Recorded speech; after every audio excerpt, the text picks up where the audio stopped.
Perkenalkan, nama saya Muksin Al-Qudri Saeran, nomor induk mahasiswa saya 22013046, jurusan Teknik Sipil, Konstruksi, Jalan dan Jembatan, Politeknik Negeri Manado.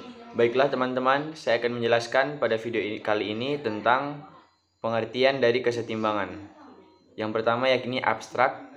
Telah dilakukan eksperimen sistem kesetimbangan gaya dengan tujuan menyelidiki kondisi-kondisi keseimbangan statis pada sistem tuas dua lengan dan menentukan momen gaya sistem tuas dua lengan berdasarkan prinsip kesetimbangan alat dan bahan yang digunakan adalah statif, steker poros, balok pendukung tuas, neraca pegas 1,5 N, dan beban 50 gram.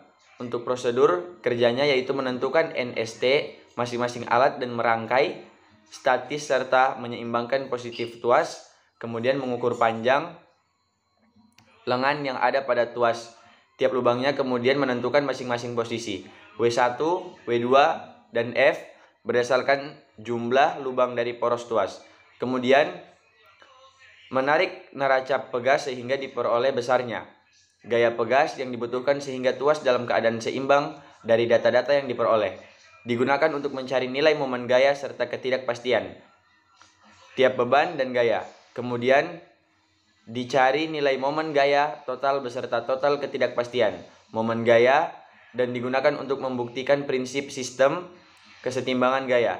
Dari analisis yang kami lakukan diperoleh nilai momen gaya total data pertama yaitu sigma T kecil sama dengan 3,0 tambah 0,3 kali 10 kurang Nm, yang jika dibulatkan sama dengan 0. Dari keseluruhan praktikum menunjukkan hasil yang sesuai dengan teori sehingga dapat disimpulkan suatu benda dalam keadaan setimbang jika gaya dan momen gaya totalnya sama dengan 0, di mana diperoleh dengan rumus W1 atau dalam kurung L1 sama dengan W2 atau dalam kurung L2 ditambah dengan WB dalam kurung L3, sehingga nilai momen gaya untuk sistem tuas yakni sigma T kecil sama dengan 2,0 tambah 1,7 kali 10, kali 10 kurang 2 Nm.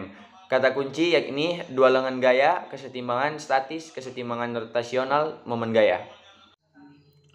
Pengertiannya yakni kesetimbangan benda tegar adalah kondisi di mana momentum benda tegar sama dengan 0. Artinya, jika awalnya benda tegar tersebut diam, maka ia akan tetap diam. Namun, jika awalnya benda tegar tersebut bergerak dengan kecepatan konstan, maka ia akan tetap bergerak dengan kecepatan konstan. Sedangkan, benda tegar sendiri adalah benda yang bentuknya, geometrinya, akan selalu tetap sekalipun dikenakan gaya. Jadi, sekalipun dia bergerak, translasi atau rotasi bentuknya tidak akan berubah. Contohnya, meja, kursi, bola, dan lain-lain. Teori singkat yakni ada dua kondisi yang harus dipenuhi oleh sebuah benda untuk dapat mencapai keseimbangan statis, yakni yang pertama adalah benda tersebut harus dalam keadaan kesetimbangan translasi, yang berarti bahwa vektor resultan dari semua gaya yang bekerja pada benda harus sama dengan 0. Gerak translasi suatu benda diatur oleh hukum kedua Newton dalam bentuk momentum linear. Kesetimbangan adalah keadaan sistem atau benda tidak ada gaya atau tidak ada torsi yang bekerja atau resultannya bernilai 0. Benda tegar didefinisikan sebagai benda yang tidak mengalami perubahan bila diberi gaya luar dan torsi atau dalam kurung T kecil.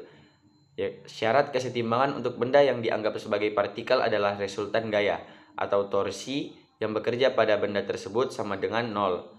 Sigma T kecil sama dengan 0. Dan benda dalam keadaan diam pada benda setimbang berlaku sigma Fx dan sigma Fy sama dengan 0, serta sigma T kecil sama dengan 0. Selanjutnya adalah pusat massa adalah lokasi serata dari semua massa yang ada di dalam suatu sistem. Dalam kasus benda tegar, letak pusat massa adalah tetap dalam hubungannya dengan tubuh benda. Istilah pusat massa sering disamakan dengan istilah pusat gravitasi. Namun, demikian mereka secara fisika merupakan konsep yang berbeda. Selanjutnya adalah titik berat adalah suatu titik kesetimbangan suatu benda ataupun suatu bangun, baik itu panjang maupun luas dan volume. Tiap benda terdiri atas bagian-bagian kecil yang masing-masing memiliki berat. Benda luasan apapun, baik yang beraturan maupun tidak beraturan, memiliki titik berat dan pusat massa. Selanjutnya adalah momen gaya atau dalam kurung torsi. adalah sebuah besaran yang menyatakan besarnya gaya yang bekerja pada sebuah benda sehingga mengakibatkan benda tersebut berotasi. Besarnya momen gaya atau dalam kurung torsi tergantung pada gaya yang dikeluarkan serta jarak antara sumbu putaran dan letak gaya, yakni adalah T kecil sama dengan F kali R. Dengan T sama dengan momen gaya atau torsi dalam kurung N kali M. F sama dengan gaya atau dalam kurung N besar. R sama dengan jarak lengan gaya terhadap sumbu atau dalam kurung M kecil. Selanjutnya adalah momen inersia, satuan SI atau kg M kuadrat. Adalah ukuran kelembapan suatu benda untuk berotasi terhadap porosnya. Momen inersia berperan dalam dinamika rotasi seperti massa dalam dinamika dasar dan menentukan hubungan antara momentum sudut dan kecepatan sudut, momen gaya dan percepatan sudut, dan beberapa besaran lainnya. Sekian penjelasan kesetimbangan dari saya. Bila ada kesalahan saya mohon maaf. Terima kasih.